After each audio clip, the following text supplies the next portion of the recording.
కిడ్నీకి సంబంధించింది. ఓకేనమ్మా nephrology. Next coming to the both exocrine endocrine gland is dash pancreas. ఓకేనమ్మా both endocrine, exo అంటే out side బయట, endo అంటే లోపల. ఓకేనా. గ్లాండ్ ఈస్ దేనికి సంబంధించింది? ప్యాంక్రియాస్. అంటే ఈ ప్యాంక్రియాస్ క్లోమ గ్రంథి అనేది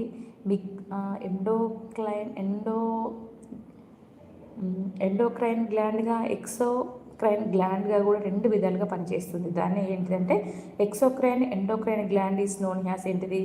ప్యాంక్రియాస్. ఓకేనా క్లోమ గ్రంథి. Next one is respiratory centre is situated in the dash medulla oblongata. గుర్తుపెట్టుకోండి. Okay respiratory system. ఓకేమ్మా. So respiratory centre is situated in the medulla oblongata. So same thing like thermoregulation centre is situated in the hypothalamus. గుర్తుపెట్టుకోండి. మన శరీరం యొక్క ఉష్ణోగ్రత అనేది సమతుల్యం అనేది ఎక్కడ జరుగుతుంది? ఈక్విలిబ్రియంగా హైపోథలామస్ అనేది. ఓకేనా. అదే respiratory centre is situated in the medulla oblongata. This is also one of the part of the brain. Okay.